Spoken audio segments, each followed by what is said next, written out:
नाम बताया आपने गांव का इसका? शालू शालू घाट है ना, शालू घाट है, जैसे क्या बोला, बागा, रेवेन्यू बागा और शालू घाट है।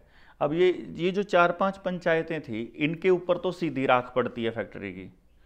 बाकी लोगों के भी हेल्थ खराब हुए, सड़कें खराब हुई, रोड जहाँ से ट्रक गए तो इकोनॉमी भी खराब हुई, और मुझे इतना पूरा यकीन है कि जो गांव की कल्चर है ना वो भी खराब हुई होगी।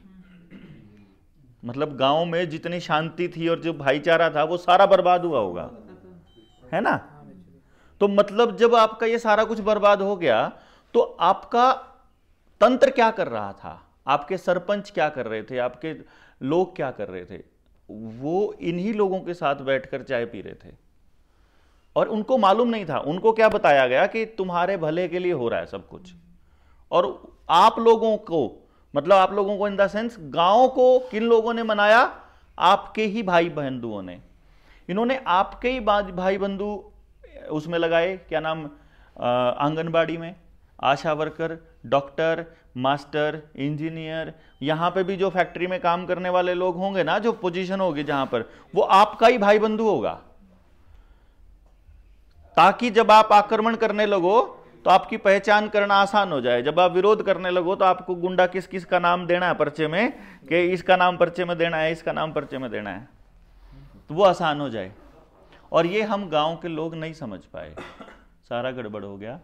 तो फिर हम लोगों ने ये कमान संभाली कि अब हम लोगों को, गांव के लोगों को ये बताएंगे कि तुम असली मालिक हो, तुम्हारा मालिकाना हक अंबानी अडानी से कम नहीं है। क्योंकि एक गरीब आदमी जिसकी तनख्वाह जो है ना, वो अगर वो दिन में 100 रुपए भी कमा रहा है ना, एक दिन में सिर्फ 100 रुपए कमाता है, उसकी वोट की कीमत अडानी की वोट की कीमत के बराबर है। वो एक दिन का 8,000 करोड़ कमाता है, तो वो ज्यादा वोट नहीं डाल सकता, वो एक ही डालेगा। यानी अगर एक तरफ कोई 100 रुपए दिहाड़ी वाला आदमी खड़ा हो, 2 जने खड़े हो 100 रुपए दिहाड़ी वाले, और एक तरफ अडानी खड़ा हो, और वोट डालने की बात हो तो कौन जीतेगा? दिहाड़ी वाला जीतेगा भाई। और इसीलिए इन्होंने क्या करा, गेम, किसान और मजदूर का नाम ले लेके, गरीब और मजदूर का नाम ले लेके, गरीब और मजदूर ज्यादा संख्या में है तो उन लोगों का नाम ले लेके सबको बर्बाद कर दिया। जिनको धर्म की घूटी पिलानी थी धर्म की पिला दी, जिनको जात की पिलानी थी वो जात की पिला दी।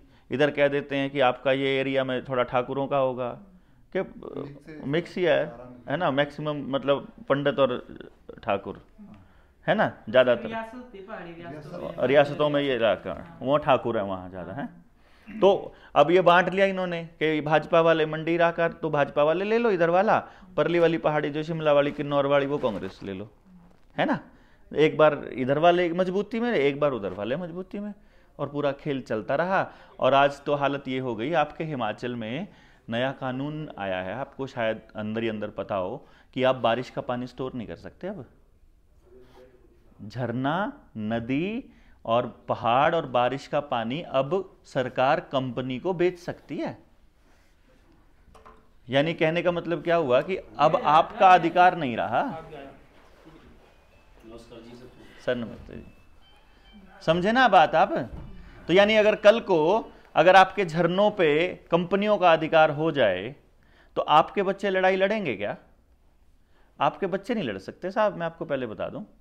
क्योंकि ये जो बच्चा है ना, जैसे ये है, इसने देख लिया मतलब कि 20 रुपए में 1 लीटर पानी मिलता है, और अगर कंपनियां कल को नदी के ऊपर टैक्स लगाने लग जाए, रोड के ऊपर लगा रखा है ना उन्होंने, आपका देखो, आपकी सड़क थी, आपके खेत थे, आपके खेतों के ऊपर आपसे एक्वायर करके जमीन ली, उसके ऊपर रोड बनाया, किसके पैसे से?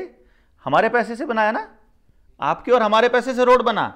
हमसे गाड़ी लेते टाइम भी रोड टैक्स लिया, हमसे सब कुछ ले लिया उन्होंने, और उसके बाद उस कंपनी का ठेका दे दिया, उस रोड का ठेका दे दिया कंपनी को, और कंपनी ने लगा दिया उसके ऊपर टोल टैक्स, और हमने उसको दिया। अगर कंपनी को हम पैसा दे रहे हैं ना उस पे चलने के नाम का, इसका मतलब हम इनडायरेक्टली ये मान चुके हैं कि वो रोड कंपनी का हो चुका है। समझ गए ना? जबकि जमीन आपकी थी, पैसा आपके पैसे से बना था। ऐसे ही एयरपोर्ट है, रेलवे स्टेशन है, बस स्टैंड है, जोहड़ हैं, तालाब हैं, ये पहाड़ हैं, इनकी डेवलपमेंट जो होगी, यानी डेवलपमेंट के नाम पर कंक्रीट तो बिछाएंगे आपके पैसे से, लेकिन टोल किसको देना पड़ेगा? अपने को, कंपनी को। तो ये कंपनी के लिए सब कुछ कर रहे हैं। और अगर गांव में किसी तालाब की सफाई या किसी स्टेडियम की सफाई या उसके विकास के नाम पर अगर वो टैक्स लगाना शुरू कर दें और उस पर पैसा हम देना शुरू कर दें, तो मान लो कि वो चीज़ कंपनी की हो गई है। तो अस्पतालों, अब आपका जो सेक्रेटरीट है ना, जो सचिवालय है, चाहे डीसी दफ्तर हो, चाहे आपका ब्लॉक ऑफिस हो, वहां प्राइवेट कंपनी का एक आदमी बैठा है कंप्यूटर लेके। और आपके गांव में भी सीएचसी बना दिए इन लोगों ने, है ना, कंप्यूटर सेंटर वाले। वो सर्विस वाले क्या देते हैं? वो अटल सेवा केंद्र क्या दे रहा है आपको मालूम है? वो अटल सेवा केंद्र असल में आपका डेटा इकट्ठा कर रहा है, वो आपका आधार जोड़ रहा है सब चीज़ों के साथ। अब आप सोचो, आपके आधार कार्ड को उन लोगों ने सब चीज़ों के साथ जोड़ दिया। किस किस चीज़ के साथ?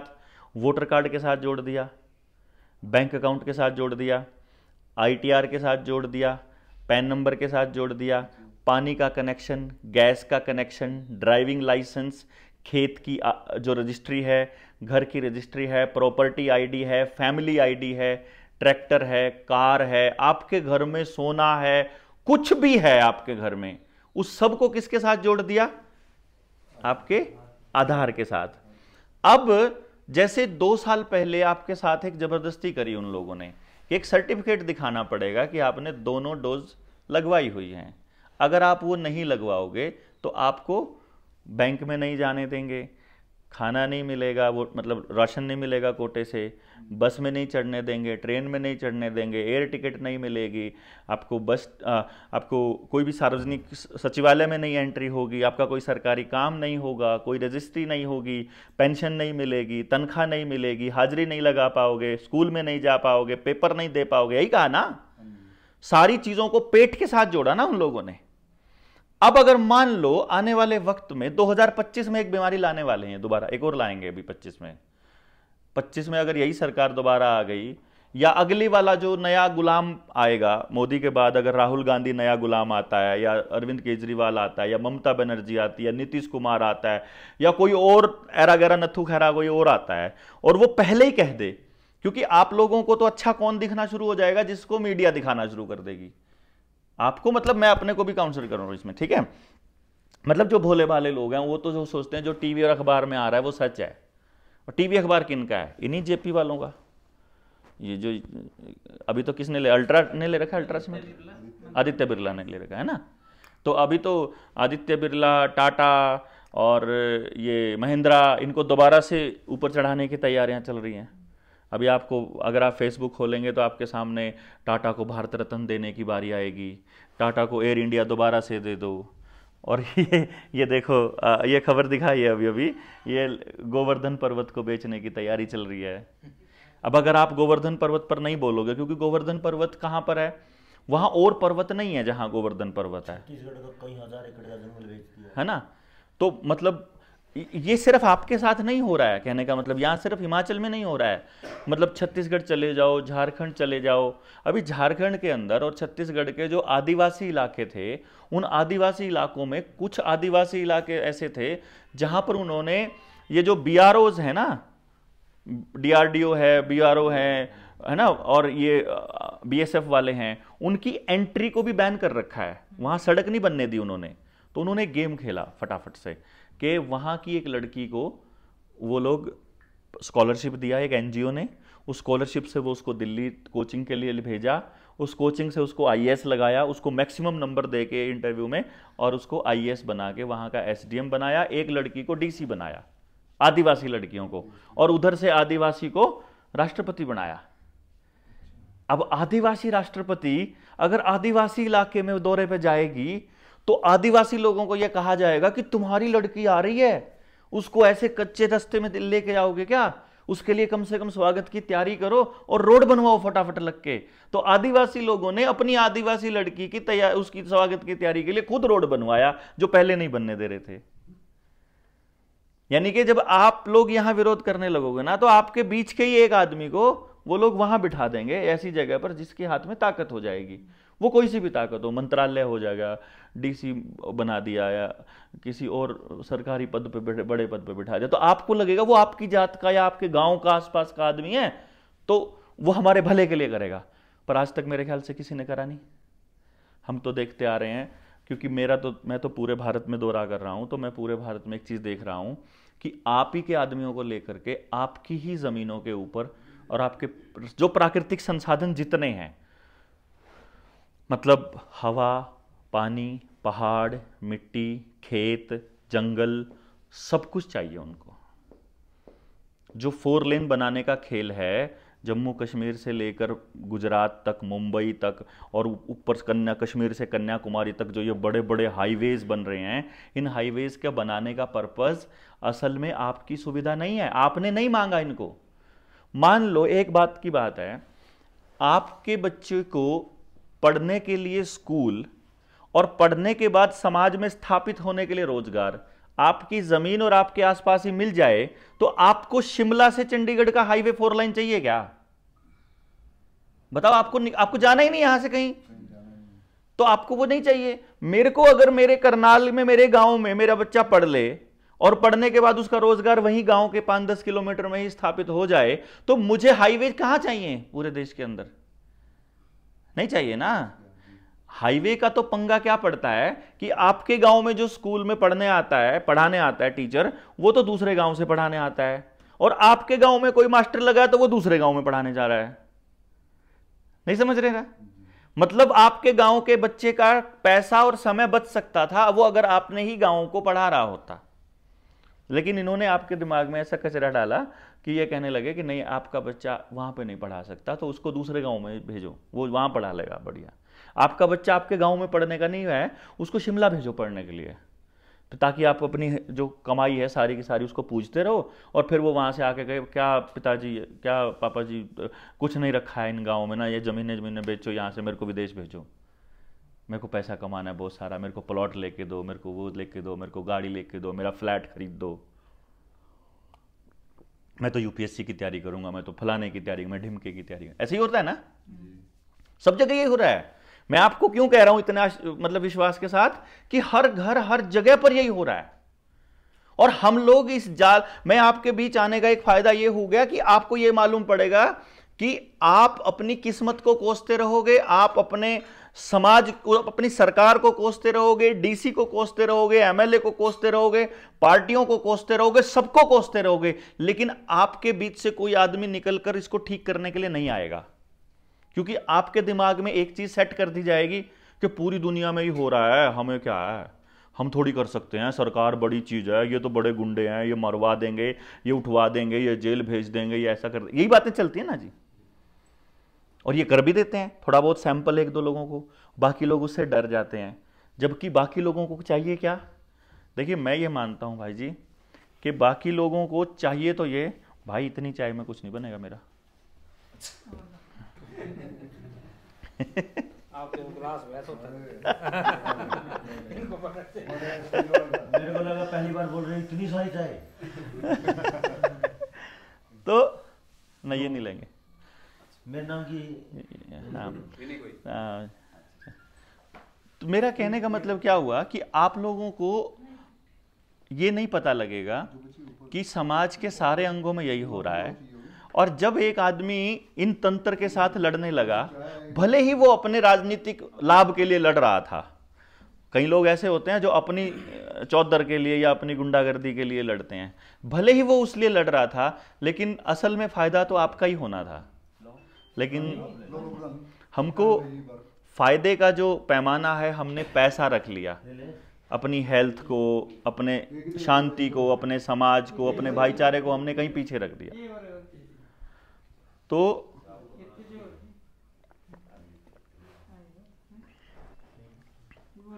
असली जो झगड़ा है वो ये है कि भाई वापस अपना राज कैसे बनाना है।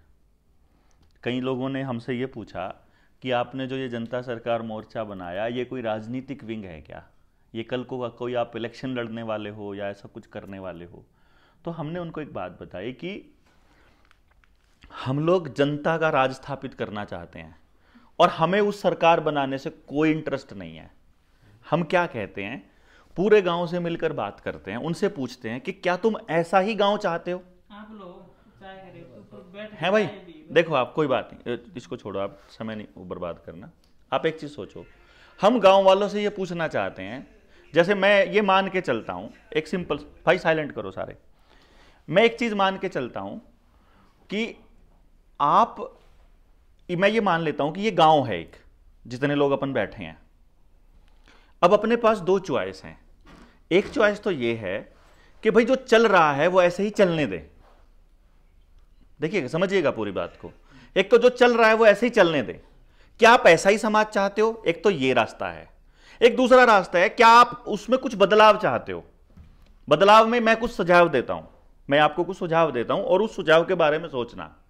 मेरा सुझाव यह है कि मैं एक ऐसी शिक्षा चाहता हूं कि जब मेरा बच्चा यहां से जब उस स्कूल में जाए, वो स्कूल मेरे घर से 1 किलोमीटर से दूर ना हो, पैदल जाना, उसको बस में बैठने की जरूरत ना पड़े। मैं एक सपना देख रहा हूं अपने गांव के लिए। आपको मैं ये कह रहा हूं कि आप मेरा गांव हो, और मैं ये कह रहा हूं कि भाई मैं एक आइडिया देता हूं आपको कि मेरे बच्चे को स्कूल के लिए 1 किलोमीटर से दूर ना जाना पड़े, मतलब पैदल जाए वो अपने ही गांव के अंदर। आपके हिमाचल में क्या होता है कि 5-5, 10-10 घरों का गांव होता है, तो आप 3 गांव मिलकर भी हम एक स्कूल अपना खुद का बना सकते हैं। वो स्कूल में गया, उसको वहां वो सब कुछ सिखाया जाए जो वहां की संस्कृति कहती है। मतलब आपको अंग्रेजी क्यों पढ़ाई जाए? आपको हिमाचली में वो बताया जाए कि हिमाचल की संपदा, हिमाचल की संस्कृति और हिमाचल के कल्चर और हिमाचल के पहाड़ों को बचाना कैसे है। हमारे यहां की जमीन की खासियत क्या है, हमको इस जमीन से क्या क्या मिल सकता है, इन जंगलों का क्या महत्व है, जरूरत के लिए पेड़ों पर किस तरह से निर्भर रह सकते हैं, चीड़ की लकड़ी का क्या लाभ है, देवदार की का क्या लाभ है, दूसरे हैं तो उसमें से क्या निकलता है, और जंगल में जड़ी बूटियां कौन सी निकल सकती हैं जिनका लाभ हम लोग मानव हित के लिए इस्तेमाल कर सकते हैं। हमको ये पढ़ाना चाहिए या फिर हमारे को प्रार्थना ओ गॉड सर्व मी ये सब कुछ अंग्रेजी में सिखाना जरूरी है? हमको सिखाया गया इकोनॉमिक्स, हमको क्लास में पढ़ाया गया इकोनॉमिक्स, और आज तक किसी इकोनॉमिक्स के बच्चे को पैसा नहीं पढ़ाया कि पैसा क्या होता है, रुपया क्या होता है। एक भी बच्चा अगर आप में से इकोनॉमिक्स वाला बंदा हो तो आप बात करेंगे, रुपया नहीं पढ़ाया जाता, बाकी सब बकवास पढ़ाई जाती है। बैंकों ने कैसा कर्जा का एक जाल बुन करके हमारे पूरी अर्थव्यवस्था और पूरे समाज को बर्बाद कर दिया, ये कभी नहीं पढ़ाया जाता। हमारे पुरखे कहते कहते मर गए कि ब्याज नहीं लेना, ब्याज नहीं लेना, ऐसा बोला ना, ब्याज देना और लेना पाप समझते होते थे वो लोग। जमीन नहीं बेचनी ऐसा बोलते थे, जमीन गिरवी नहीं रखनी, मतलब वो दाग मानते थे जिसने जमीन बेच दी थोड़ी सी भी, वो जानते थे। उनके घरों के अंदर यहां से पेट से ऊपर सोना ही सोना और पेट से नीचे चांदी ही चांदी होती थी। उनको पता था शरीर में कौन सी धातु का कितना महत्व कहां पर ज्यादा है। तो हमारे अगर लोगों के पास क्या होता था, मैंने देखा है ऐसा जमाना, मेरे अपनी जीवन में देखा है जब मैं छोटा था, कि घर में अगर पैसा आ गया तो उससे ये नहीं सोचा कि मैं 3 पजामे कुर्ता और खरीद लूं, उसमें यह सोचा कि इस वाले ये पजामा फट गया है, इसको मैं थेगड़ी लगवा लूं, हम लोग थेगड़ी कहते हैं, वो जो पेचा होता है वो लगवा दिया, लगवा के उसको ठीक करवा लिया, नया नहीं खरीदा, और ऊपर से धातु खरीदी। धातु में क्या खरीदा, या तो खेत के औजार खरीदो, या फिर सोना खरीदो, या फिर चांदी खरीदो, वो नहीं खरीदना तो ज्यादा पैसा है तो जमीन खरीदो। उनको मालूम था असली पूंजी ये है, और ये बात पूंजीपतियों को भी पता है, इसीलिए वो हर कोशिश कर रहे हैं कि आपका बच्चा पढ़ने के लिए बाहर जाए, नौकरी करने के लिए बाहर जाए, ताकि आपकी जमीन के ऊपर कब्जा करना आसान हो जाए। पूरा खेल खेल रहा है ना। जिन्होंने खेत में काम किया है अपने हाथ से कस्सी उठा करके, वो अपनी जमीन को किसी कीमत पर नहीं जाने देगा। उसको मालूम है कि अगर जमीन है तो मैं रोटी खा लूंगा, मैं भूखा नहीं मरूंगा, है ना। लेकिन अगली पीढ़ी को नहीं पता, अगली पीढ़ी को ये पता, उससे पूछोगे ना कि अगर किसान नहीं बचेगा तो रोटी कहां से खाओगे, मैं तो फलाने वाले इस ऐप से, एप्लीकेशन मोबाइल में ऐप है और ऑर्डर कर दूंगा, मैं क्यों एडवर्टाइजमेंट करूं ना। कंपनी से ऑनलाइन ऑर्डर करने को बोलता है कि अगर रोटी नहीं मिलेगी तो क्या खाओगे, तो बोलता है ब्रेड खाऊंगा। उसको ये नहीं पता वो ब्रेड भी आटे से उससे बनता है, गेहूं से ही। मतलब अगली पीढ़ी को भी लड़ना हमको सिखाना पड़ेगा। तो मैं जो आइडिया दे रहा था, गांव का आइडिया, मेरा आइडिया क्या था कि मेरा बच्चा वहीं पढ़ने के लिए आ रहा है, अपने गांव में ही पढ़ने जा रहा है आसपास में, और उसको पढ़ाई में वो सिखाया जा रहा है कि तुझे यहां खुश कैसे रहना है, स्वस्थ कैसे रहना है, और न्याय प्रणाली कैसी हो कि अगर कोई अपराधी किस्म का लोग हो तो उनसे समाज कैसे निपटे। यही पढ़ाना होता है भाई, है। दूसरा हमने कहा कि हम लोग अपने बच्चों को, अपनी माताओं को, सबको, जो भी माँ बाप, जैसे शादी हुई, शादी होते ही दोनों को, मियाँ बीबी को, दो चीजें सिखाई जाए कि तुमको अपने बच्चे की परवरिश कैसे करनी है। दूसरी चीज ये सिखाई जाए कि तुमको अपने बच्चे का लालन पालन कैसे करना है, उसमें हेल्थ का क्या रोल है। हेल्थ का मतलब कि उसको कैसा खाना, कैसा जीवन देना है कि वो बीमार ही ना पड़े, बजाय इसके कि अस्पतालों में लाखों रुपया फूकते रहें, वो बीमार ही ना पड़े। और तीसरा, हम लोग पुलिस के, वकीलों के, जजों के और कोर्टों के चक्कर काटने वाला न्याय नहीं चाहिए। हमको अपनी पंचायत का न्याय चाहिए, जिसमें न्याय चाहिए, फैसले नहीं चाहिए, क्योंकि अदालतें फैसले करती हैं, न्याय नहीं करती हैं। अभी आपने देख ही लिया, आपके तो यहां नजदीक में साबित भी हो गया होगा ना कि अदालतों ने सिर्फ फैसले दिए हैं, और फैसले किनके हक में देंगे? जिनके पास पैसा ज्यादा है। तो अब जो व्यवस्था अब चल रही है, यह व्यवस्था चाहिए, या फिर जो व्यवस्था का मैंने सपना देखा, आपको यह व्यवस्था चाहिए? मैं आपसे पूछ रहा हूं, बताइए कौन सी बेटर है, पुरानी की नई? पुरानी कौन सी? दादाओं वाली, मतलब जो मैं कह रहा हूं ये वाली, या जो इस सरकार ने आपको दे रखी है ये वाली? देखो एक चीज समझिएगा प्रैक्टिकली,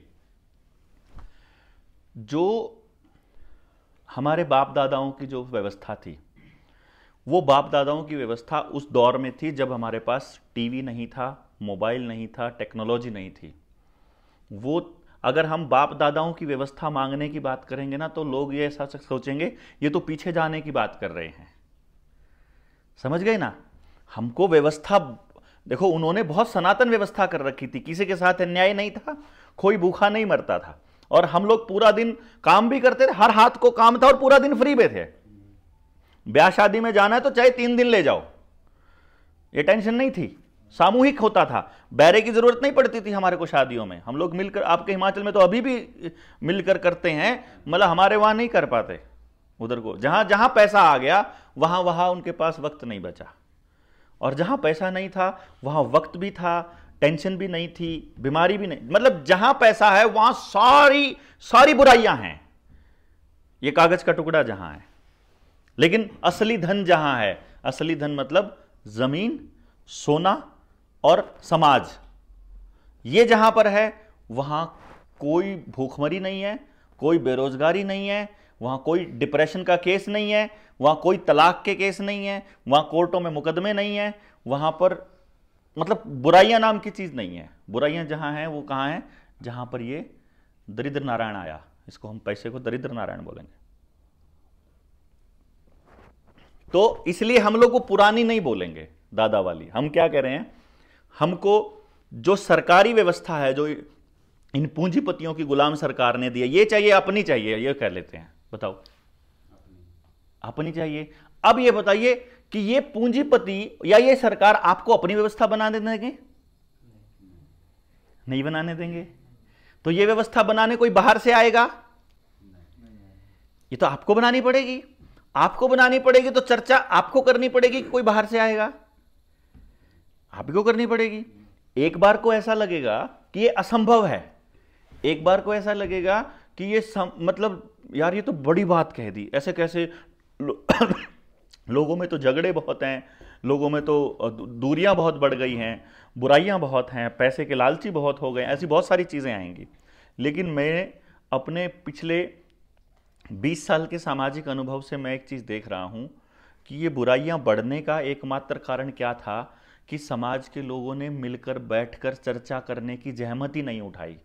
कोई आदमी ऐसा निकला ही नहीं जो अपना सब त्याग करके लोगों में इस बात के लिए तैयार कर सके कि भाई तुम्हारी व्यवस्था तुमको ही बनानी पड़ेगी, कोई बाहर का आदमी नहीं बना पाएगा, और इसके लिए तुमको चर्चा करनी पड़ेगी। अब चर्चा करेंगे, पहली चर्चा में हो सकता है कि पहली चर्चा में सबके लट उठ जाएं कि तूने उस पर पिछले वाले सरपंच के चुनाव में ऐसे किया था, तूने पिछले वाले में इसमें ऐसे किया था, तेने ऐसे किया, तूने ऐसे। एक बार सारे भड़ास निकाल लो, अगली बार चलो ये चर्चा फिर करेंगे दोबारा, वहां से निराश होने की जरूरत नहीं है, फिर अगली बार बैठ जाएंगे, अगली बार थोड़ी कम लड़ाई बजेगी, अगली बार हम ये पूछ लेंगे भाई देखो कोई बात नहीं, गलती हुई है मान लेते हैं, बताओ इसका समाधान क्या है।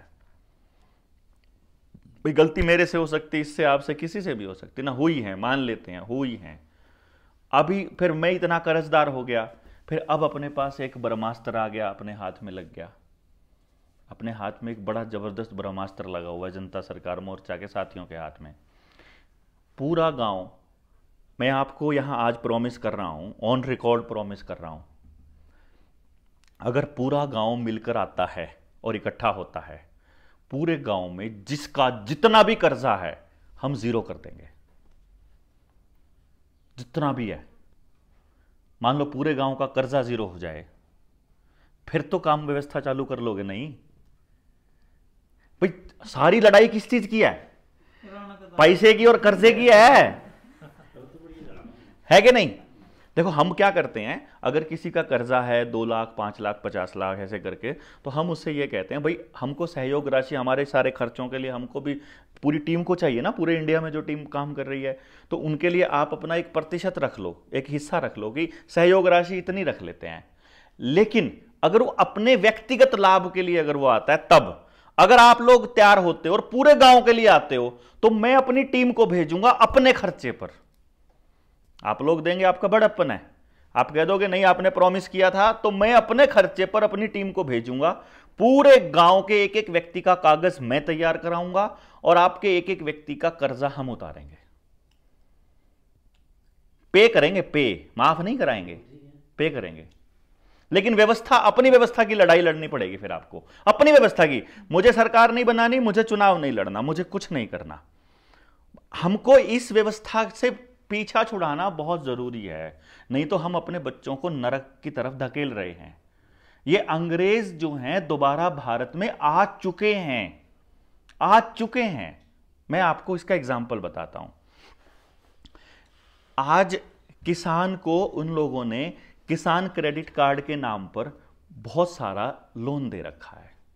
किसी की जमीन की कीमत अगर 5 लाख है तो उसको 50,000 या 60,000 का लोन दे रखा है, और उसके जमीन के कागज बैंक में गिरवी पड़े हैं। और 90 से ज्यादा, मतलब हिमाचल की अलग कहानी हो सकती है, मेरे हरियाणा में 1000 में से 999, मतलब 99.9% लोगों के कागज जमीन के बैंकों में पड़े हैं। 100% में इसलिए नहीं कह रहा, कोई एक इक्का दुक्का बचा होगा, तो सबके कागज बैंक में पड़े हैं। अब मैं आपको एक खेल समझाता हूं, इस खेल को समझना जरा। मैं रिजर्व बैंक ऑफ इंडिया हूं और मैंने 100 करोड़ रुपए छाप लिए। मुझे आप लोगों में से कोई बताएगा कि आपने एक बात सुनी हो पुराने वक्त में कि बैंक जितने भी पैसे छापता है उसके बराबर में उतना ही सोना वो अपने पास रिजर्व रखता है? सुनी है किसी ने? कितने लोगों ने सुनी है? 1 2 3 4 5 6 7 लोगों ने सुनी है। अब मुझे ये बताओ कितना सोना रखता है, ये भी सुनी है? सरकार की बताई हुई, मेरी बताई हुई किसी ने सुनी होगी वीडियो में, वो नहीं। सरकार ने आपको कभी बताया कि आपके जितने नोट छापे हैं हमने कितना सोना रखा हुआ है वहां पर? कभी नहीं बताया। हमारे दादा को नहीं पता, हमारे पापा को नहीं पता, ताऊ को, चाचा, किसी को भी नहीं पता। इतनी गुप्त बात कैसे रखी गई है बात, जबकि पैसा तो हमारा है। हमारा पैसा का मतलब क्या है? देखो, यह पैसा हमको कब मिलता है इसको समझिएगा, और पैसा सरकार कब छाप सकती है और कब छापती है। जब कोई उत्पादन होता है। उत्पादन कब होगा? उत्पादन होगा हमेशा जमीन से। जैसे किसान एक दाना डालेगा, उसके 25 दाने निकलेंगे, उसका पौधा निकलेगा, उसमें से 20 25 100 जितना भी, जैसे धान का है तो अलग, टमाटर का है तो अलग, मटर का है तो अलग, गेहूं का है तो अलग, ऐसे करके वो एक दाने का बहुत सारे दाने निकले, तो वो दाने बेचने जाएगा। वो उसमें क्या करेगा? उसने अपनी ऊर्जा दी, मेहनत दी, पानी दिया, और उसको इकट्ठा करके फिर किसान जाएगा अपनी उस मेहनत को देने के लिए। तो जितनी वो उत्पादन करेगा सरकार उतना ही पैसा छापेगी, और जितना पैसा छापेगी उसके बराबर का सोना अपने पास रिजर्व रख लेगी।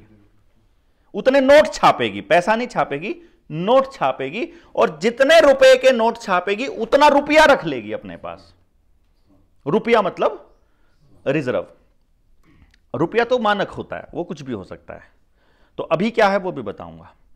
तो एक तो जो खेत में किसान काम करता है, दूसरा जब कोई माइनिंग होती है, जैसे ये अभी पत्थर निकले जमीन में से, तो ये बन के इसका इन्होंने रगड़ा लगाया, मेहनत मजदूरी लगाई और उस मशीनों से बिजली से लगा के उसका सीमेंट बना दिया और पैक करके वो उसके उत्पादन हो गया। वो मतलब वो जमीन से निकली ना, फिर कोयला, लोहा, तांबा, जो भी जमीन से निकलेगा वो उत्पादन है। फैक्ट्री में अगर कोई चीज लोहा है जैसे पहले से है और लोहे के साइकिल बना दिया, वो उत्पादन नहीं है, वो एक रूप से दूसरे रूप में ढाला है सिर्फ उन्होंने। उत्पादन केवल माइनिंग में होगा। तीसरा, मैं घर से निकला, मैंने जो सूरज से ऊर्जा ली थी, मतलब जो खाना खाया वो तो सूरज से मिला ना, उसको खाने को, पौधे को। मैंने जो ऊर्जा ली थी वो उस ऊर्जा को मैंने आपके लिए पूरा दिन इस्तेमाल किया, अपनी शारीरिक ऊर्जा को, मतलब मजदूरी करी कहने का मतलब। तो फिर उसके बदले में आप मुझे एक नोट दोगे, वो भी रुपया है, मेरी दिहाड़ी मतलब। यानी कि सर्विस और प्रोडक्शन, सिर्फ ये इसके बराबर का पैसा छापती है सरकार, और जितना धन वो छापती है उतने के नोट वो आपको पकड़ा देती है। इस नोट के ऊपर लिखा होता है मैं धारक को इतने रुपए देने का वादा करता हूं, और नीचे सिग्नेचर किसके होते हैं? गवर्नर के। अब मान लो मैंने कहा मैं धारक को 100 रुपए अदा करने का वचन देता हूं।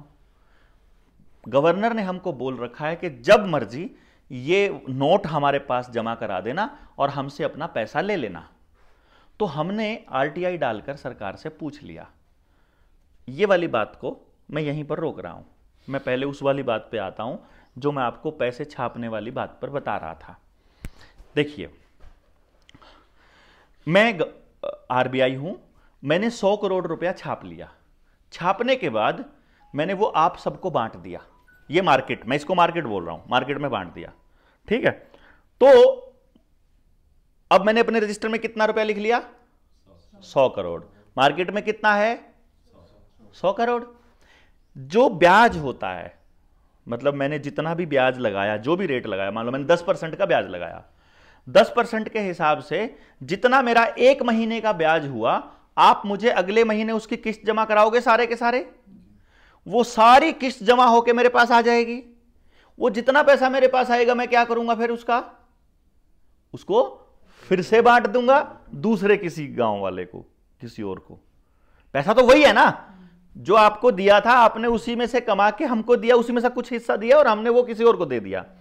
अब वो पैसा वहां चला गया, उसको भी फिर मैं ब्याज ले रहा हूं। यानी वो ब्याज का पैसा था और मैं उस पर फिर से ब्याज लेना शुरू कर दिया।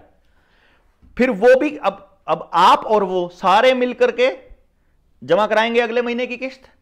फिर जितनी वो किस्त आएगी मैं उसको फिर से ब्याज पर चढ़ा दूंगा किसी और को।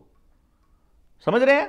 मतलब आपको क्या लग रहा है कि मुझे वो पैसा 10% के रेट पे मिला है, लेकिन मैं उस 10% को हर महीने फिर से ब्याज पर चढ़ा रहा हूं। ब्याज को ब्याज, ब्याज के ऊपर ब्याज, ब्याज के ऊपर ब्याज। अब आप मुझे ये बताइए कि मैं केवल 10% का ही हिसाब लगाता हूं। अगर एक साल के बाद आपने मुझे 10% के हिसाब से 100 करोड़ का 110 करोड़ वापस करना हो, तो मार्केट में कितना रुपया है और मैंने लेना कितना है? तो 110 करोड़ मुझे वापस दे दोगे क्या? कितना आएगा? कितना बचेगा?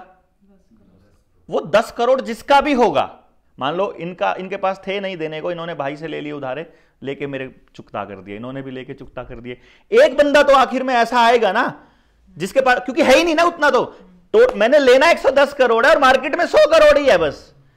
तो वो 10 करोड़ का जो प्रॉपर्टी है, वो प्रॉपर्टी का मालिक क्या कहेगा? मेरा तो धंधा चौपट हो गया, मैं तो बर्बाद हो गया, मैं तो दे ही नहीं पा रहा हूं। जब दे ही नहीं पा रहा हूं तो फिर दो तरीके हैं, या तो मैं वो पैसा मार के बैठ जाऊं, भाग जाऊं छोड़ करके सब कुछ, या फिर बैंक उसकी उस प्रॉपर्टी को जब्त कर। वो 10 करोड़ था नहीं कहीं भी, हवा में बना हुआ है। ब्याज का रुपया हवा का रुपया है, असली रुपया नहीं है। उत्पादन नहीं है उसमें, मेहनत नहीं है कोई बैंक की, कुछ नहीं है उसके अंदर। क्यों जी? वो हवा का पैसा है, हवा के बदले में हमारी प्रॉपर्टी ले गया वो, क्या नहीं? हमने बैंक के इस, अगर आपने कभी कोई गाड़ी किस्तों पे ली हो, कोई बाइक किस्तों पे ली हो, तो कभी बैठकर हिसाब लगाना, आज जाकर लगाना कि जैसे आपने गाड़ी की, बाइक के ले लेते हैं, 50,000 का लोन कराया, जो पहले महीने में इंटरेस्ट आपने दे दिया, उसको किस्त दे दी, जो बाकी बचा उसके ऊपर इंटरेस्ट, फिर जो बाकी बचा उसके ऊपर, और जो दे चुके उसके ऊपर इंटरेस्ट लगा के कैलकुलेट करोगे तो आपका आएगा लगभग 48% का ब्याज कमाता है बैंक। 48% का मतलब है अगर मैंने 100 करोड़ रुपया पहले साल में छापा था तो एक साल के बाद मैं 150 करोड़ रुपए का मालिक हो जाऊंगा। लेकिन मार्केट में कितना पैसा है?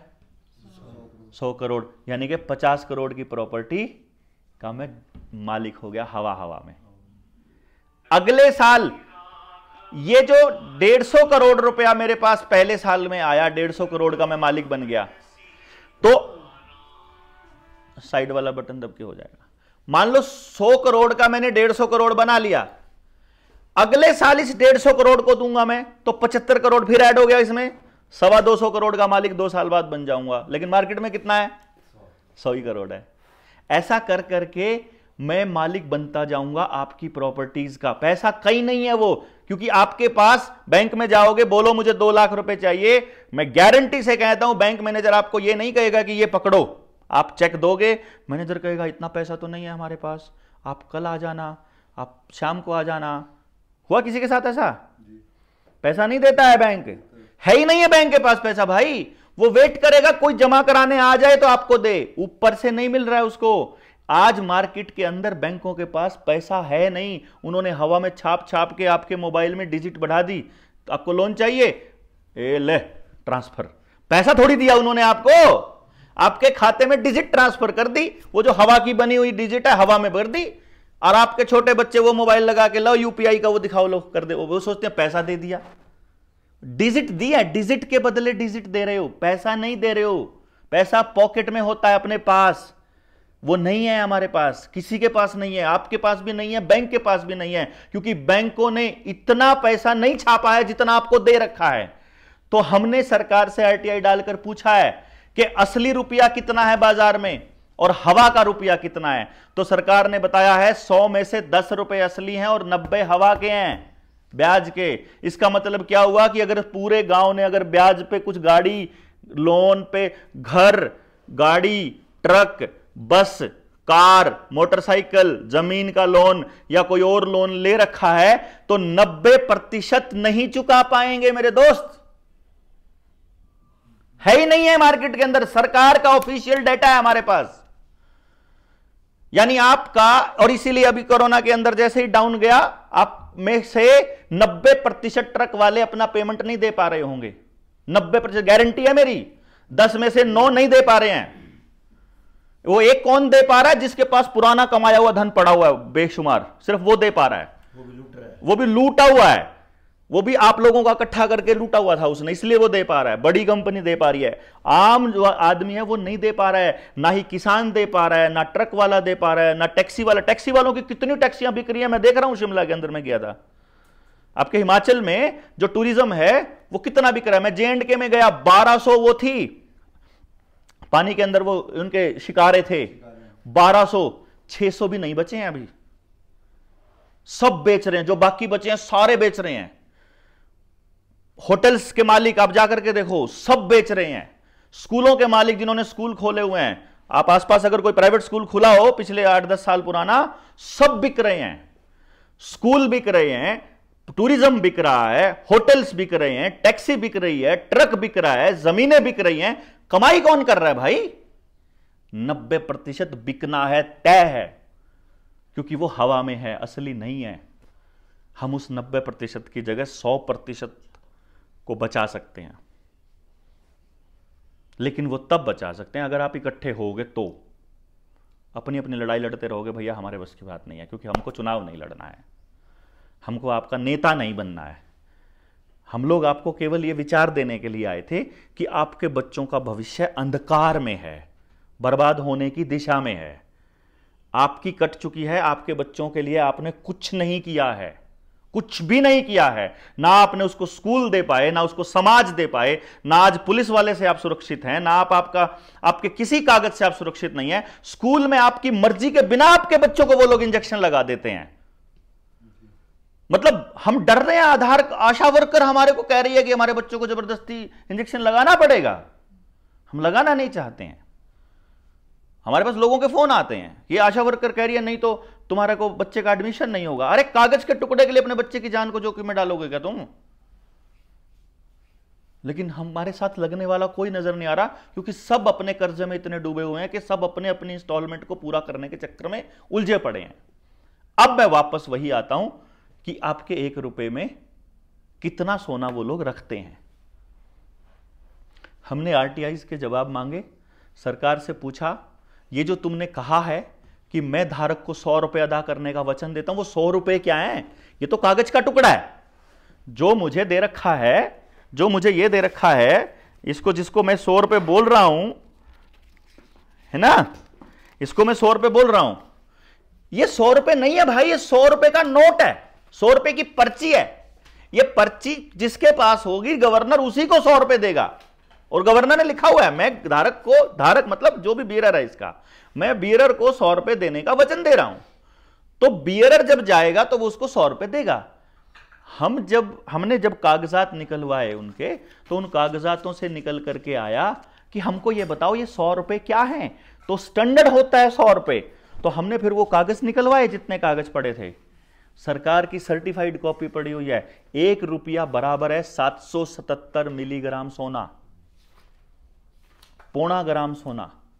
यानी जो ये टुकड़े हैं कागज के, ये 4800 मिला के हमारे 1 रुपए के बराबर बनते हैं, 4800 के कागज। और इसका प्रैक्टिकल हमने फिर करने की कोशिश करी। ये सुनील मेरे साथ बैठा हुआ है। सुनील ने हमने बहुत से साथियों ने हमने प्रैक्टिकल करके देखा। मध्य प्रदेश में अलग, छत्तीसगढ़ में अलग, तेलंगाना में अलग, और हिमाचल में मैं आज आया ही हूं आपके बीच में। हमारी शुरुआत ही है हिमाचल में, इस मुद्दे पर आज हमारी शुरुआत है। बाकी उस पूरे के पूरे षड्यंत्र पे तो हम लोग बोलते ही रहे लगातार। अब आप एक बात सोचो, पहली बात तो ये मैंने आपको बता दिया कि सबकी ज़मीनें जाने वाली हैं, और ये यहाँ की नहीं जाने वाली हैं, हरियाणा की, राजस्थान की, मध्य प्रदेश की, सबकी जाने वाली हैं, तय है ये। आपकी रजिस्टरों पे रोक लग जाएगी, हाईवेज बनेंगे तो उधर रोक लग जाएगी। आप बोल नहीं सकते क्योंकि आपको बोलना नहीं आता, आपका कोई प्रतिनिधित्व नहीं करता है, आपको अपनी ताकत का अंदाजा ही नहीं है कि आप कितने सारे लोग हो।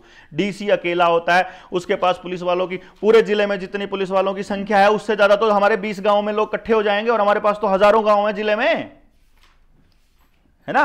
हमारी संख्या बहुत ज्यादा है, ये तो थोड़े से मुट्ठी भर लोग हैं खाली।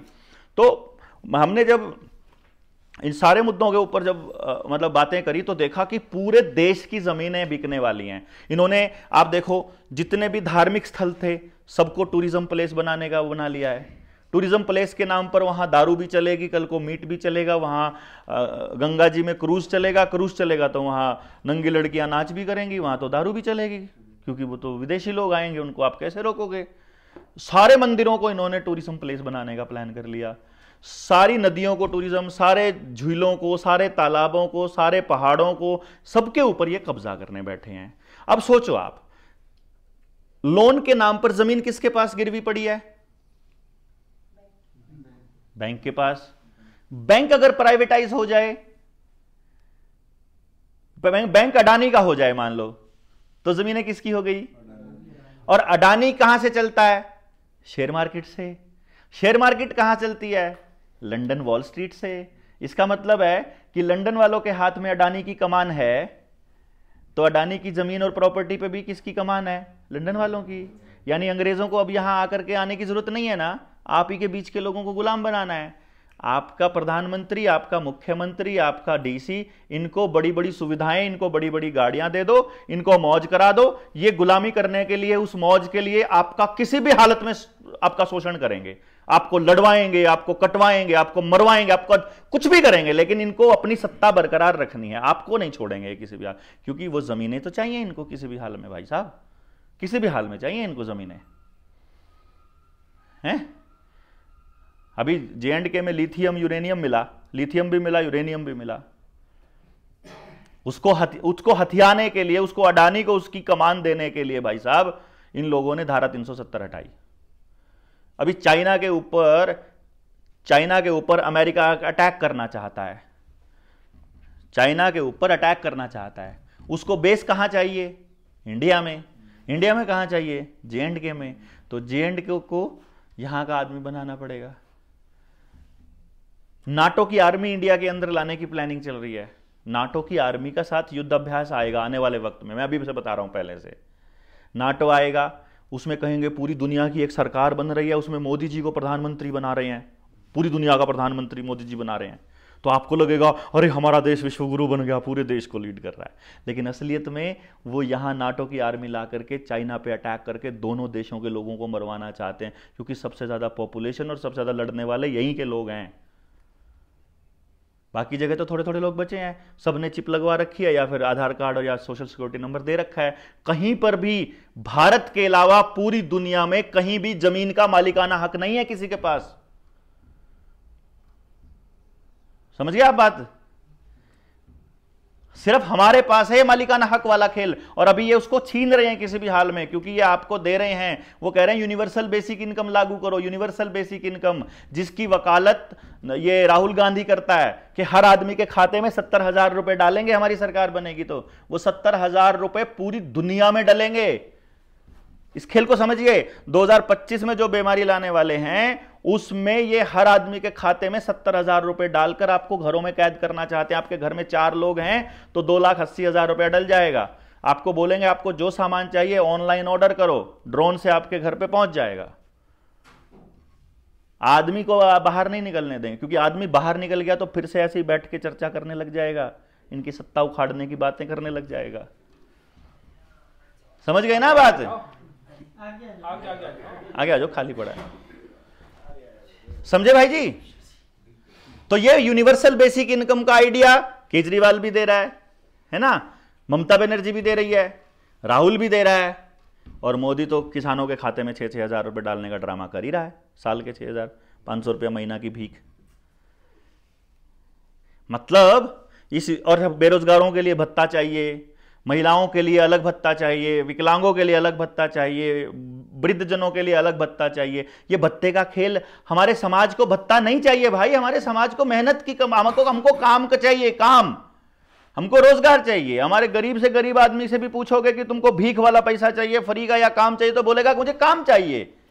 तो वो कहेंगे नहीं नहीं, बीमारी आई हुई है, आपस में फैल जाएगी, तुम घर में रहो, काम मत मांगो, पैसा तुमको देंगे ना।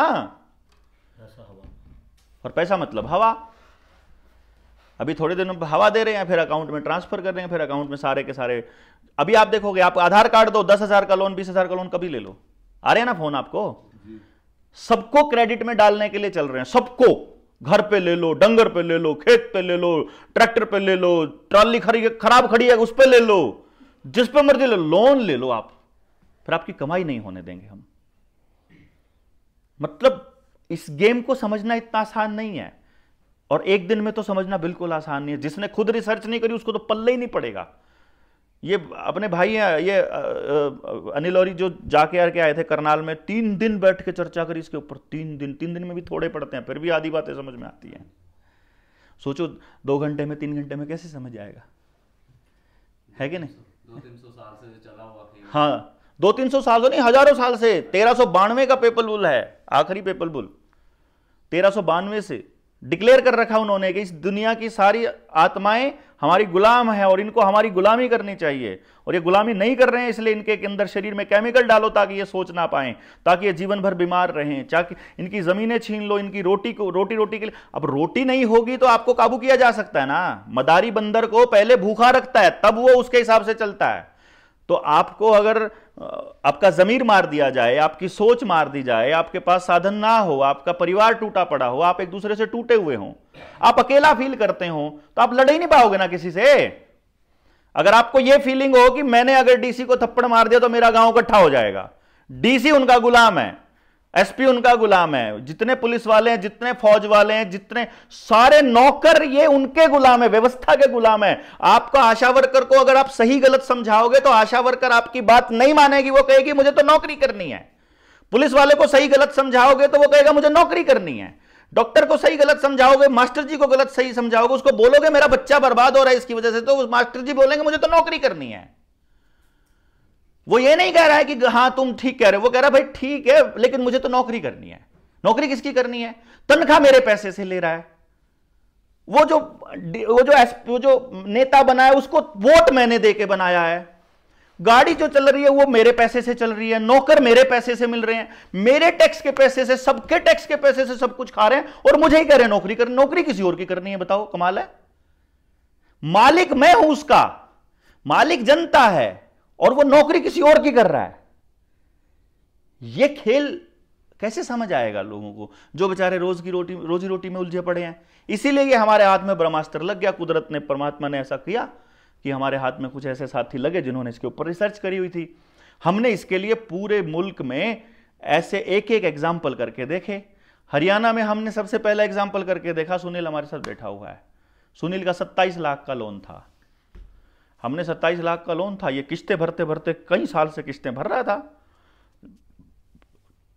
बीच में समाज के लिए दौड़ने लगा, जब ये बीमारी वाला चला, लॉकडाउन वाला, तो ये भी निकला हमारे साथ में ही। अब चल रहा है, काम नहीं कर रहा है, तो भाई फिर मान लो किस्तें देने में थोड़ा बहुत आगे पीछे लेट हो जाएगा तो बैंक वालों के फोन आने शुरू हो जाते हैं।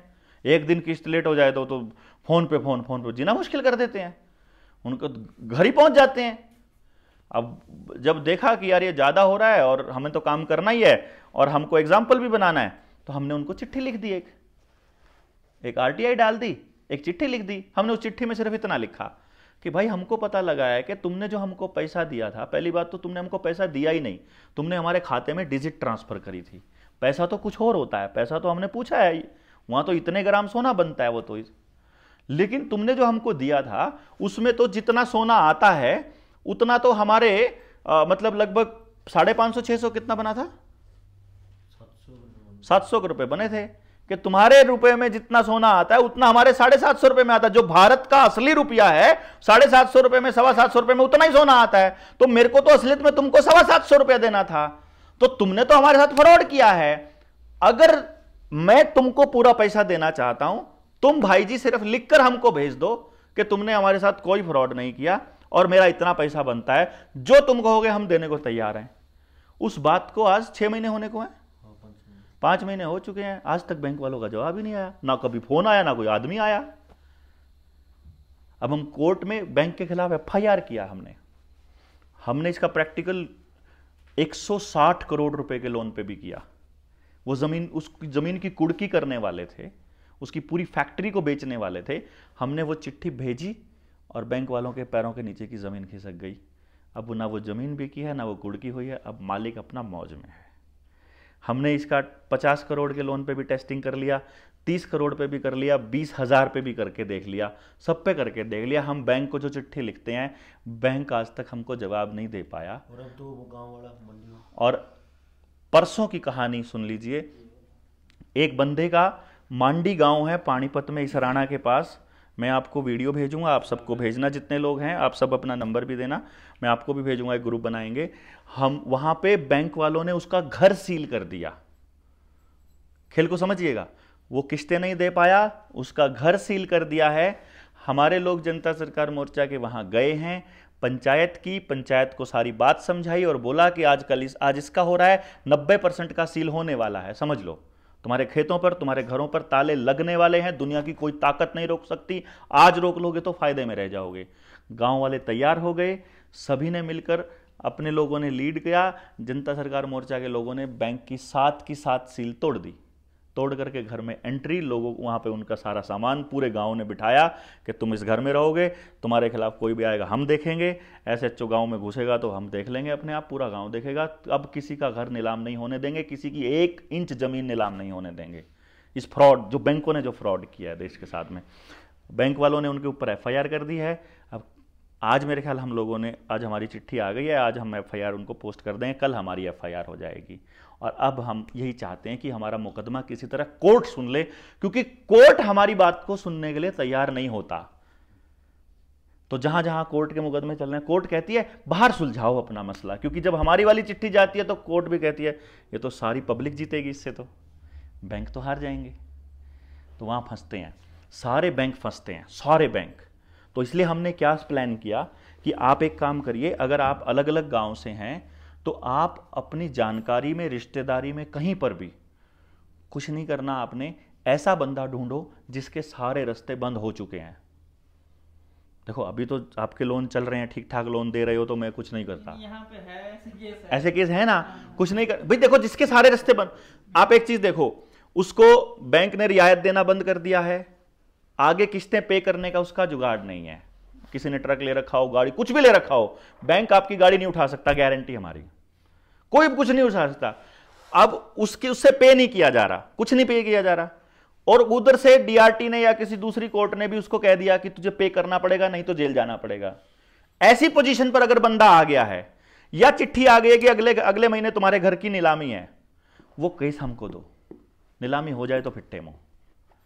अगर वो नहीं हो रही है तो फिर तो बाकी सब आजाद। लॉक लगा मकान में, ओके।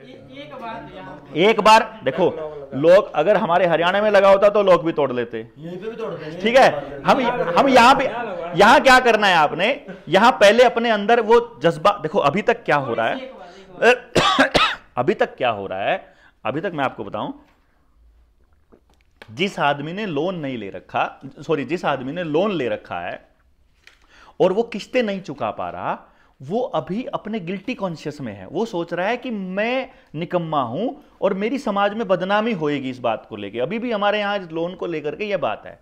अगर हमने अपने भाईचारे से पैसा लेकर नहीं दिया, मान लो मैंने विश्वास किया, मैंने भाई से पैसा लिया उधारा और मैंने इनको नहीं दिया, फिर तो शर्म की बात है। लेकिन अगर बैंक का नहीं दिया तो गर्व की बात होनी चाहिए। यह फीलिंग जब आप लोगों के अंदर आएगी तो हम तोड़वाएंगे साथ में चल के, मैं तोड़ूंगा अपने आप से, क्योंकि बैंक हमारे साथ फ्रॉड कर रहा है भाई, हवा में पैसा छाप रहा है वो। हमारी गरीबी, हमारी जितनी महंगाई, जितना हमारी बर्बादी का एकमात्र कारण ये हवा का पैसा है। हवा में है भाई, है नहीं ये तो। जो चीज हवा में है उसके बदले में आपकी असली प्रॉपर्टी, आपका गोल्ड लोन, डंगरों का लोन, ट्रैक्टर का, आपकी असली प्रॉपर्टी वो काबू कर रहा है भाई। 90% लोगों को बर्बाद करने वाले हैं ये लोग।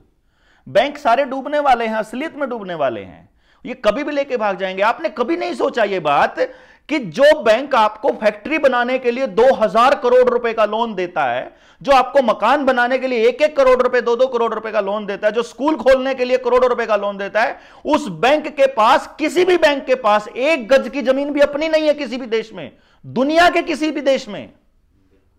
ऐसा कैसे हो सकता है कि वो दुनिया को पैसे बांट रहा है कि तुम घर बना लो, अपना घर नहीं बना रहा वो, क्योंकि उसको मालूम है मुझे एक दिन भागना है यहां से सब कुछ ले लाके। वो उनका खेल है पूरा। आरबीआई जो लंदन का जो बैंक ऑफ इंग्लैंड है उसकी शाखा है, प्राइवेट संस्था है ये। हम लोगों को नेशनलाइज, हमको दिखाया गया कि ये सरकारी संस्था है, एक भी बैंक सरकारी नहीं है। हाईकोर्ट, बेंगलोर हाईकोर्ट का आदेश है 2019 का कि बैंक कर्मचारी सरकारी कर्मचारी नहीं होता। मतलब हम लोग उनके जाल में फंसे हुए और हमको नहीं पता है।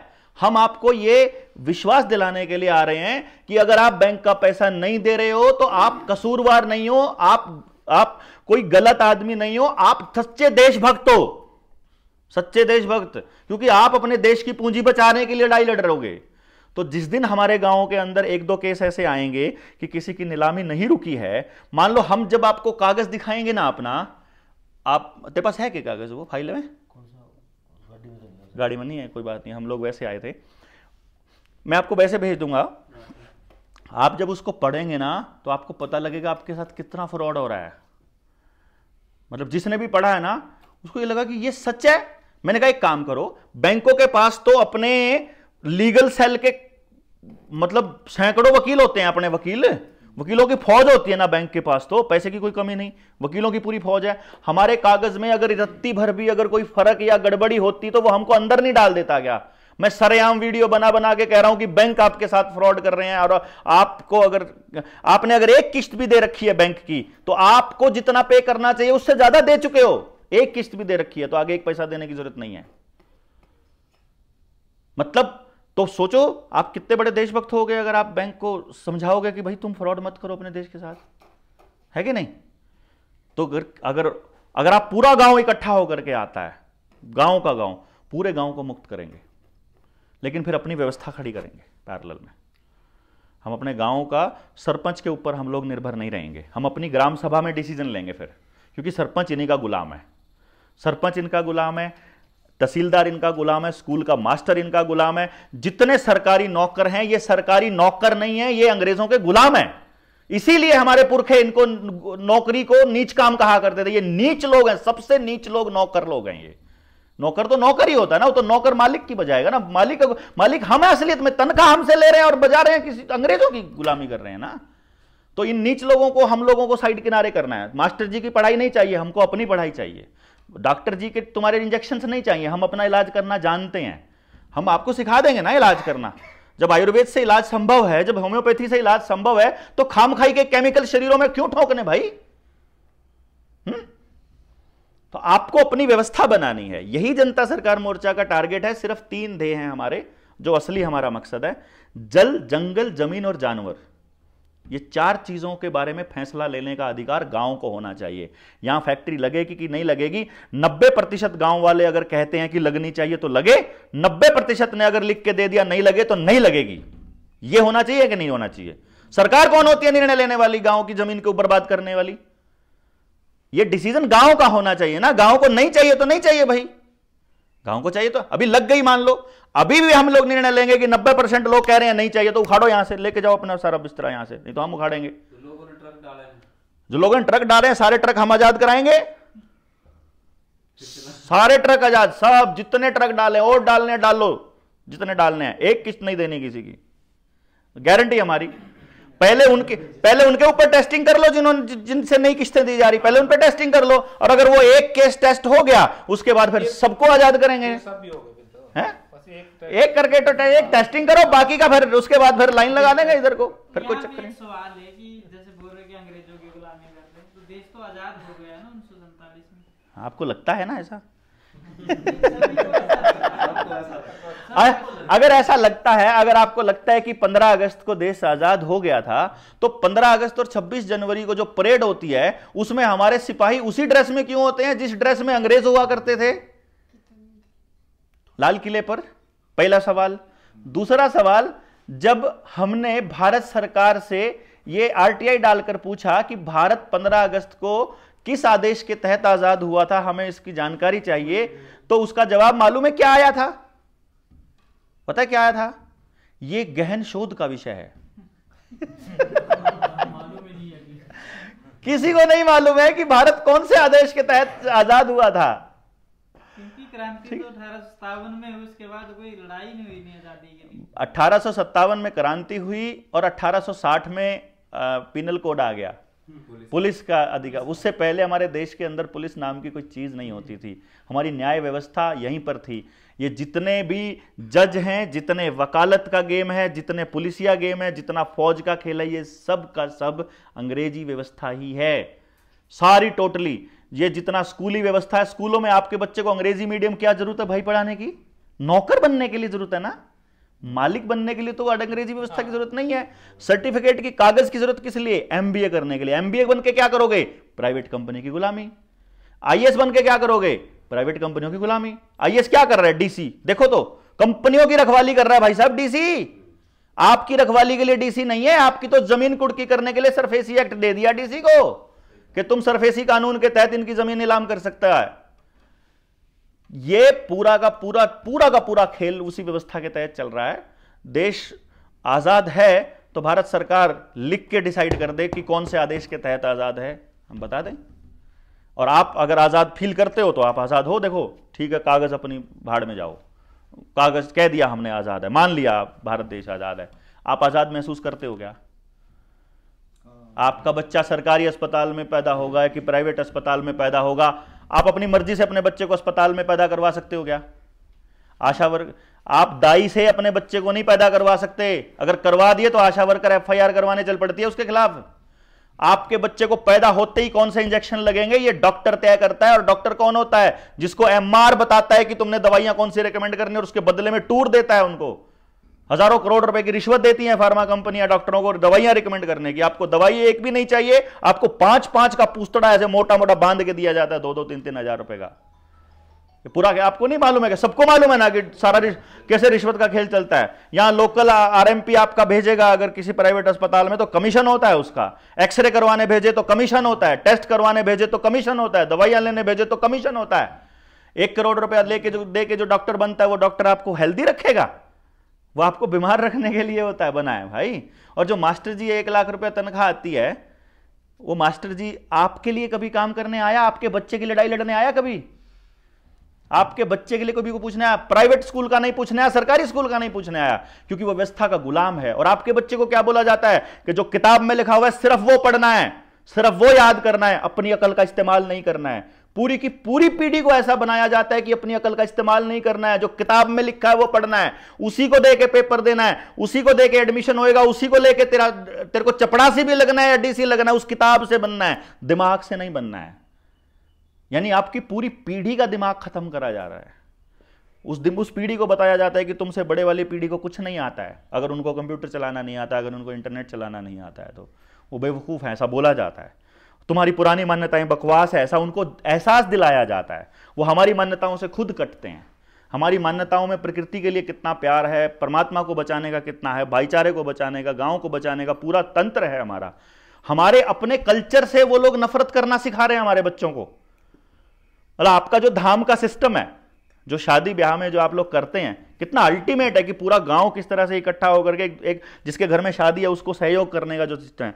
लेकिन इन लोगों ने आपके यहां भी अब खड़ा होकर के खाना खाना सिखा दिया। चल पड़ा ना, बैरे आने शुरू हो गए आपके यहां भी। सारा समाज को तोड़ने का सिस्टम है, फैमिली सिस्टम तोड़ना। जब तक टीवी में सास भी कभी बहू थी नहीं आया था, एक्स्ट्रा मैरिटल अफेयर का कॉन्सेप्ट नहीं पता था किसी को। जब तक टीवी में वृद्धाश्रम नहीं आया तब तक गांव में एक वृद्धाश्रम नहीं था। आपके यहां तो मेरे ख्याल पिछले 10-1 साल में अस्पताल आए होंगे आसपास, नहीं तो अस्पताल नाम की कोई चीज नहीं थी, बीमारी नाम की कोई नहीं। यार हिमाचल का आदमी बीमार हो जाए शर्म की बात है। हिमाचल और राजस्थान ये दो तो ऐसी जगह हैं जहां का आदमी बीमार हो ही नहीं सकता। इतनी शुद्ध हवा दोनों जगह पे, वहां एक्सट्रीम टेम्परेचर है, गर्मी, कौन सा कीटाणु जीवाणु बच जाएगा इतनी गर्मी में है। रात को इतनी ठंड हो जाती है, दिन में इतनी गर्मी हो जाती है। वहां आदमी बीमार नहीं हो सकता। आप हिमाचल का आदमी है, इतनी शुद्ध हवा में, मतलब 24 घंटे स्वर्ग जैसी जगह में कोई आदमी बीमार कैसे हो सकता है यार। लेकिन इन लोगों ने आपके शरीरों में भी इतना केमिकल डाल दिया कि अब जिन जिन ने केमिकल शरीर में डलवाया हुआ है, किसी के गोडे दुख रहे हैं, किसी की आंखें दुख रही हैं, किसी की याददाश्त चली गई, कोई नपुंसक हो गया, कोई बांझ हो गया, किसी के पीरियड दिक्कत आ गई, कोई लकवा, कोई नपुंसक, कोई किसी को हार्ट अटैक, किसी को ब्रेन हैमरेज, सबका नंबर लग रहा है। और अगले 2-1 साल में बाकी जो बच्चे उनका लग लेगा। और जिन्होंने लगवा रखी है बता देना, उनको डिटॉक्स करने का रास्ता भी है। बॉडी मैं वीडियो के लिए नंबर बोल देता हूँ, आप लोगों को तो मैं ग्रुप में जोड़ लूँगा। 95 18 17 0000। व्हाट्सएप ही करना है, कॉल नहीं करना। तो आप डिटॉक्स करा के उस बॉडी को भी डिटॉक्स करा लेंगे, मतलब जिसने लगा रखी है। लेकिन पहले जो मुद्दा है वो यही है कि हमारा मकसद है जल, जंगल, जमीन और जानवर। एक तो इन चारों चीज़ों से के ऊपर निर्णय लेने का, फैसला लेने का अधिकार किसका हो? गांव का। दूसरा हमारा मकसद है शिक्षा, स्वास्थ्य, न्याय, राजनीति और खेती। ये 5 चीजें हैं। बच्चा, शिक्षा में हो गया बच्चा, स्वास्थ्य में हो गया सारा परिवार, न्याय में हो गया न्याय व्यवस्था, और राजनीति में हो गया राजनीतिक व्यवस्था, और खेती में हो गया हमारा खेती का तंत्र। इन 5 जगह से पूंजीवाद खत्म करना, पैसे का खेल खत्म करना। क्योंकि अगर शिक्षा पैसे के आधारित होगी तो केवल अमीरों के बच्चे पढ़ाई करेंगे बढ़िया, हमारा बच्चा नहीं पढ़ पाएगा, गांव का गरीब आदमी का बच्चा। अब मैं कहीं अभी आ रहे थे हम लोग, तो मैंने कुछ ऐसी जगह देखी कि सरकारी स्कूल जो बने हुए हैं आपके गांव में, जहां जहां सरकारी स्कूल बनाए हुए हैं, वो मेरे ख्याल उस गांव की सबसे शानदार जगह पे बने हुए हैं। वहां से जो व्यू है, वहां से जो उसका जो जगह है, सबसे शानदार है। और मैं देख रहा हूं कि ये स्कूल बिकने वाले हैं प्राइवेट संस्थाओं को, प्राइवेट कंपनी को जाने वाले हैं। ये आपके हिमाचल के, हरियाणा के, सब जगह सबके जाने वाले हैं। तो हरियाणा में तो इन लोगों ने सामूहिक जमीनों की रजिस्ट्री भी करवा ली, स्कूल की, अस्पताल की, बणी की, जोहड़ की, तालाब, जो जितने भी चीजें, सबकी रजिस्ट्री अपने नाम करवा ली। तो अगर स्वास्थ्य के ऊपर भी पूंजीवाद हावी रहेगा तो केवल अमीर आदमी हेल्दी रहेगा, हम लोग नहीं रह पाएंगे। राजनीति में भी अगर पूंजीवाद हावी रहेगा तो केवल अमीर आदमी ही राजनीति करेंगे, फिर वो हमारे लिए पॉलिसी क्यों बनाएंगे भाई, फिर तो कंपनियों के लिए बनाएंगे, हैं। न्याय में भी अगर पूंजीवाद हावी रहेगा तो पुलिस वाले को, जज को, वकील को पैसे देने के लिए गरीब आदमी के पास थोड़ा पैसा है, फिर तो न्याय सिर्फ अमीरों को ही मिलेगा, हमको तो नहीं मिलेगा कभी भी, क्या नहीं। और फिर खेती में भी अगर मशीनें ही काम करेंगी तो आदमी क्या करेगा फिर? अगर आदमी नंगे पैर अपनी जमीन में काम नहीं करेगा तो वो जमीन के साथ नहीं जुड़ सकता, और जमीन के साथ नहीं जुड़ सकता तो डिप्रेशन कन्फर्म है, उसको बीमार पक्का है, वो उसकी जिंदगी बर्बाद समझो कन्फर्म है। इसलिए ये कोशिश कर रहे हैं कि ज्यादा से ज्यादा मशीनें आए आपके खेत के अंदर, केमिकल आए आपके खेत के अंदर, समझे ना। तो मतलब हमारा ये टारगेट है कि हम इससे मुक्ति मतलब इसको करना चाहते हैं। बाकी मेरे ख्याल से लगभग आपको मतलब समझ आ गया होगा जनता सरकार मोर्चा का मकसद क्या है। हम लोग अपनी व्यवस्था खड़ी करना चाहते हैं। व्यवस्था परिवर्तन कैसे करेंगे? हम डीसी को नहीं हटा सकते, हम पॉलिटिक्स को नहीं हटा सकते, हम नेताओं को नहीं हटा सकते, हम किसी को हटा करके उनकी जगह नहीं बैठना चाहते। हम क्या चाहते हैं, हमारे गांव इतनी बात समझ लें कि आपकी संख्या ज़्यादा है, आपको बेवकूफ़ बनाया जा रहा है, आपका मती मारा जा रहा है, टेलीविज़न, अखबार और जितनी भी ये पैकेट वाला खाना है। अभी मैं आपको एक खेल समझाता हूँ। आपके हिमाचल के अंदर इन्होंने कहा पॉलीथीन बैन कर दिया, लेकिन एक भी पैकेट वाला खाना बैन नहीं किया इन्होंने। और आपकी पहाड़ों को बर्बाद कौन कर रहे हैं? जितने भी रंगीन पैकेट, चिप्स के हो गए, कुरकुरे के हो गए, नमकीन के हो गए, यही बर्बाद कर रहे हैं ना आपकी ज़मीनों को। और ये कौन बना रहा है? कंपनियां ही सरकारों को बना रही हैं। अब आपने क्या करना है, जो आपके एरिया की सबसे मशहूर नमकीन है उस नमकीन को उठाकर देखना है। उस नमकीन के बैक साइड में यह लिखा होता है कि इस नमकीन में क्या क्या डाला गया है, ठीक है, इंग्रेडिएंट। उसमें तेल देखना कौन सा इस्तेमाल हो रहा है। उसमें तेल हो रहा है या तो राइस ब्रैन या पामोलिव या फिर कॉटन सीड ऑयल, बिनोले का तेल। तीनों के तीनों इंडिया के अंदर जीएम है, जेनेटिकली मॉडिफाइड। जीएम का नाम सुना होगा, हाइब्रिड और जीएम, ठीक है। अब मैं इधर से आते हुए जब हम नीचे से आ रहे थे तो अपना जो पिछला गांव था जहां पे मैंने फोन किया, कौन सा गांव था वो? हाँ, मलोखरा है ना। मलोखरा में पोली हाउस लगा हुआ था, लगा हुआ ना एक मलोखरा में पोली हाउस, हाँ निचली साइड में है ना, लेफ्ट साइड में आते हुए। तो हम बात कर रहे थे, सुनील जो है वो खेती पे ही काम करता है। सुनील भाई का जो असली जो काम है वो ये है, पहली बार पूरी पैदावार बिना किसी केमिकल के, गारंटीड।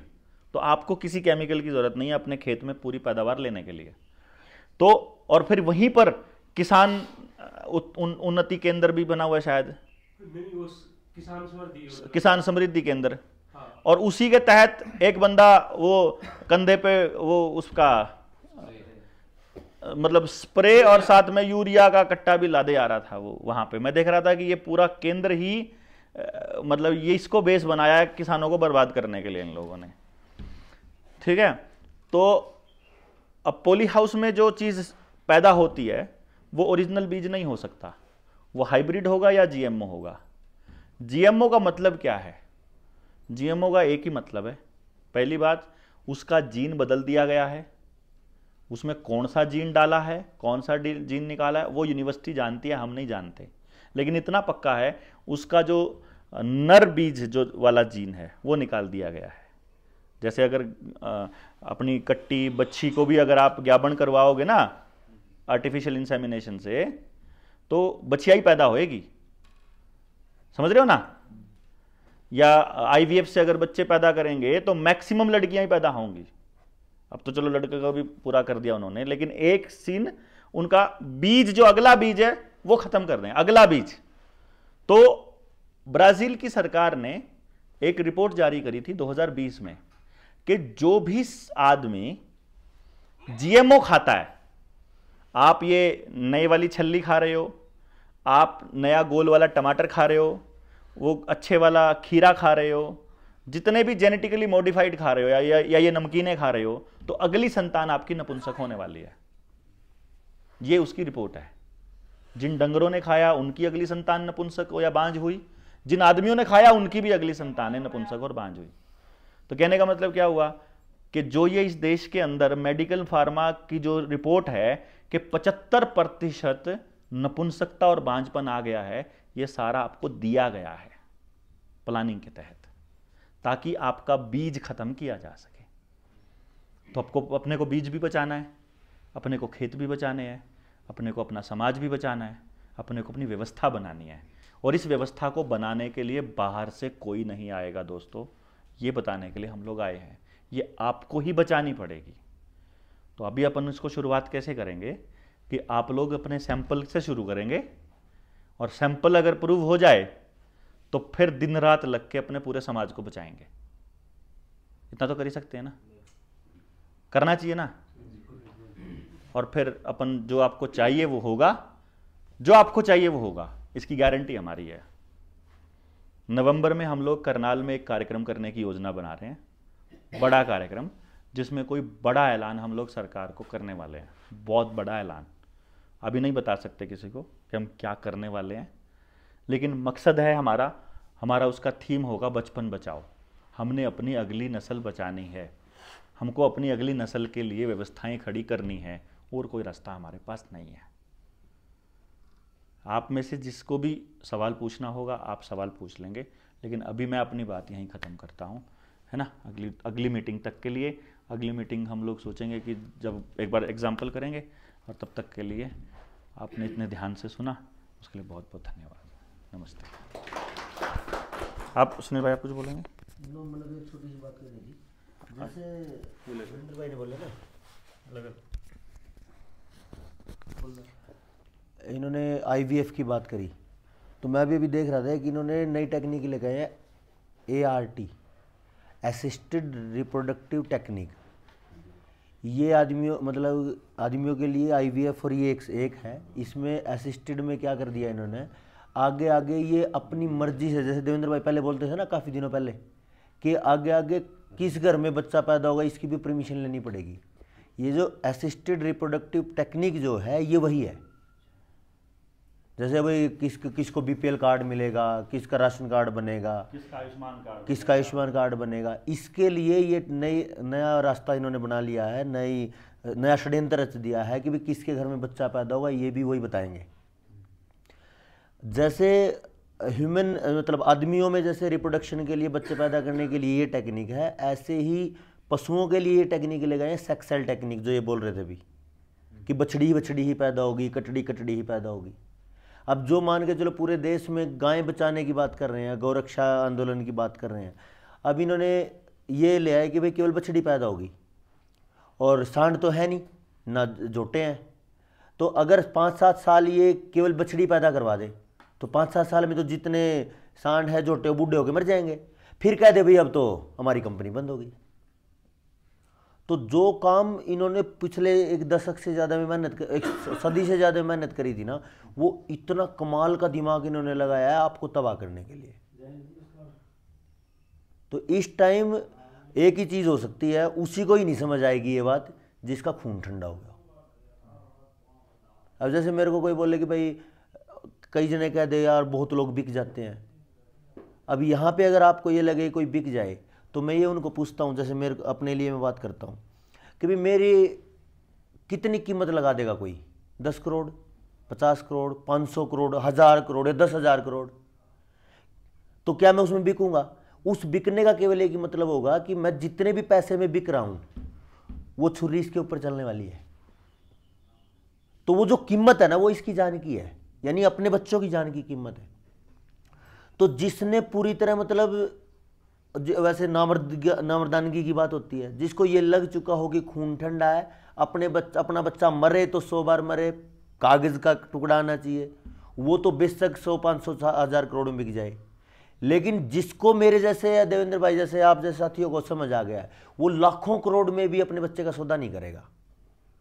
तो अब जो समस्या वो अपने बच्चों की है, तो इसकी कोई कीमत नहीं हो सकती। अब कई जने कह दे कि भाई तुम क्यों फिर रहे हो इतना, भाई हम तो अपने बड़े स्वार्थ के लिए फिर रहे हैं, हमें तो अपना बच्चा बचाना है। ये बचेगा तब जब सबका बचेगा।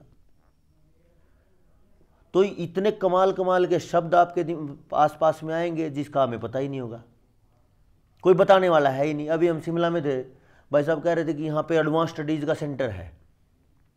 वो लोग वहां पढ़ते हैं जो पूरी तरह अंग्रेजी वाले हैं, जो अंग्रेजों के गुलाम हैं, और जो वहां तक पहुंच गए उनको भारतीय समाज बेवकूफ दिखता है। और लोगों को लगता है कि जैसे मान लिया किसी का बेटा एडवांस स्टडीज में पढ़ गया, पीएचडी से भी ऊपर, तो वो क्या सोचेगा, समाज से कहीं ऊपर मेरा बेटा पढ़ गया। लेकिन वो उसी समाज को बेवकूफ, नकारा, नालायक मानता है। और कई बार तो बल्कि हंसी भी आती है और गुस्सा भी आता है। हम अभी एक अच्छे विद्वान व्यक्ति के पास बैठे 4 दिन पहले, उनके पास हमें यह कहना पड़ा कि हमें इस हद तक काम करना पड़ेगा कि हमें यह भी बताना पड़ेगा कि हमारा लैट्रिन करने के लिए बैठने का जो तरीका था ना, उस पर गर्व करना सिखाना पड़ेगा, ना कि टॉयलेट की कुर्सी जैसी सीट आ गई।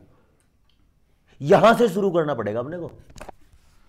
भाई हम लैट्रिन करने बैठते हैं, वो बैठने का तरीका भी बेवकूफ होगा, ये हमारे दिमाग में ठोक दिया इन्होंने। वो अंग्रेजी वाली शीट है, अंग्रेजी वाली शीट बढ़ा दी, कुर्सी वाली। कितनी बर्बादी की आपको अंदाजा भी नहीं है। अपनी बीमारियों में से 70% बीमारियों का कारण केवल अंग्रेजी की शीट है। जो लोग तो यहां से शुरू करना पड़ेगा, मतलब जहां से हमने सोचा भी नहीं कभी, वो तो वहां पहुंच गए। एक टॉयलेट आपकी 1 महीने में कितना बिजनेस देती है हमें पता भी नहीं। मोदी ने 20 करोड़ टॉयलेट बनवाई थी। हर महीने का जो खर्चा आ गया बनने का वो तो अलग, लेकिन 1 महीने का 2-3 साबुनें लगती हैं, 1-2 मग्गा भी लगता है, उसमें फिर हार्पिक भी लगता है, उसमें चेन भी लगती है, हैंड वॉश भी लगता है, उसमें फिर बार बार उसमें कुछ पार्ट्स भी बदलने होंगे। मतलब कि बिजली लगेगी। 8 प्लस का पानी 15 से 20 लीटर उसका वो महीने की बात करोगे तो वो 500-700 लीटर का याद एक आदमी का है। तो अगर घर में जितने भी आदमी उसको गुना करेंगे, ये इतने बड़े तबाही का मामला है कि हम सोच भी नहीं सकते। और ये तबाही अपने बच्चों की एक दिन बच्चों के गर्दन पे छुरी चलाने वाली है। तो इन सभी ने मिलकर क्या किया है, पैसे को कब्जाया, आप हम सबको कर्जदार बनाया और अब मजे कर रहे हैं। अब हमारे पास वर्मा जी ने मौज कर दी, सारी टीम उसके साथ लगी पड़ी है। मैं तो जैसे देवेंद्र भाई तो ये कह रहे हैं कि जो एकदम पूरी तरह परेशान हो चुका हो वो आ जाओ। मैं तो दूसरे टाइप से सोचता हूँ भाई, जिसको लगता है ना कि इस व्यवस्था को खदेड़ना है, तो जो मोटा लोन ले सकते हैं ना मजे से लूटने के लिए भी, वो भी ले लो। जो 50 लाख का ले सकता हो 1.5 करोड़ तक का ले लो, रिश्वत दे के ले लो, कैसे भी ले लो, ले लो। हम चुकता करेंगे, गारंटी। आपको कुछ नहीं, एक पैसा नहीं देना वापस, पहली किस्त भी नहीं देनी, क्योंकि हवा में छापा उन्होंने। हमें जितना लूटा है हमें तो वापस लेना भाई, अपनी लूट खत्म करनी है। हम उनका नहीं मार रहे, क्योंकि वो तो इतना, मतलब हमारी संख्या है ही नहीं कि हम बता पाए कि उन्होंने कितना लूटा। कोई लिमिट ही नहीं है, हमारी सोच, हमारी कल्पना से बाहर है। तो भाइयों ने इतनी मेहनत करी और सारे इतने कमाल कर दिए, इतने सारे साथी आ गए।